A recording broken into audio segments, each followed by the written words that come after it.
One aspect that differentiated Wundt's psychological experiment from physiology and psychophysics is that the psychological experiment was theory-guided, and the idea was to use that experimentation to test some theory rather than to observe what happens and then by inductive reasoning then we infer a theory. So in the psychological experiment, the theory comes first and the idea is to test whether the theory is correct or not. So what are the characteristics of those theories that Wundt and his colleagues proposed? So in the idea of Wundt's psychology was to generate principles of mental processes. So by doing these experiments and previous observations as well, Wundt came up with the idea of psychological causality. So there are some processes that are psychological and cannot be studied with physiological methods that are important. And based on that, he created a number of principles that guide those theories. So here I'm going to present a few of these principles and then to talk about apperception. So the first principle is the principle of psychological contrasts, which is the idea that there is a tendency, humans have a tendency to organize perception in terms of opposites. And actually we know quite a lot of these principles, not from Wundt's work, but from the Gestalt psychology theory. So Gestalt psychologists who came after Wundt, and the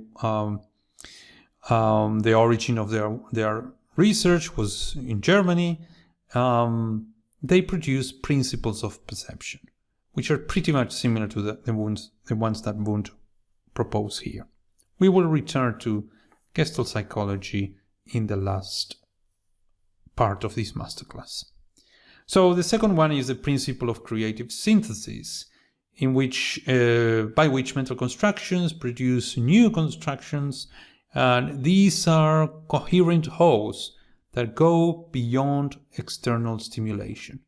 And again, that's related to Gestalt psychology. So the idea that there are principles that guide our perception, we don't perceive the same information equally. Like, for example, if we've got a line that is the contour of a circle, but actually the circle is not closed. There is one part of the circle that is not closed. So we tend to see that as a circle, even though it's not a circle, if we, by the definition of what a circle is. So, but our perception is guided by these creative syntheses of applying our previous knowledge, or our bias to observe things in a particular way.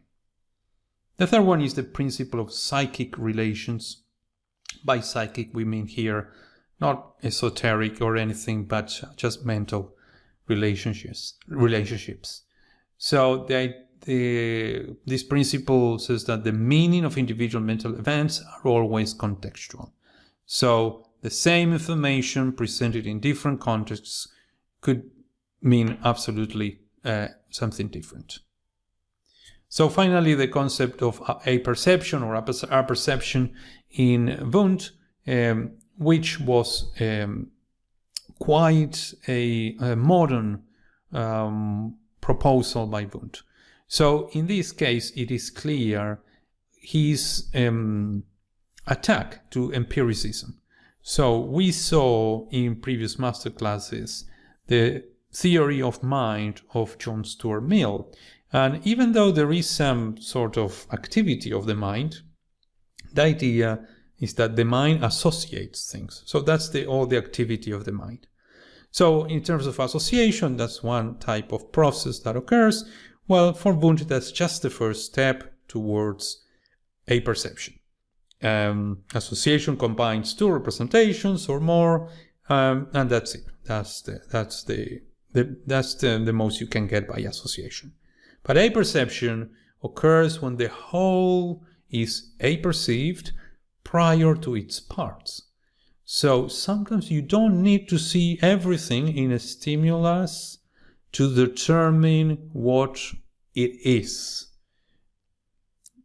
And that happens a lot when we are presented with sentences that we read a couple of the words, and by that we have an idea of how the sentence finishes without reading the whole, because we've got something either by learning or by the conformation of the mind that makes us anticipate what's coming, and we are able to see the whole of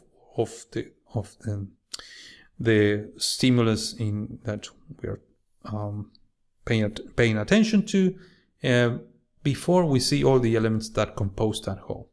So obviously we are not seeing the whole, but we are having the idea of what comes. So that's the differentiation between an empiricist psychology that was in the 19th century by John Stuart Mill, and this idea of an active mind by Wilhelm Wundt, that was more German Kantian psychology.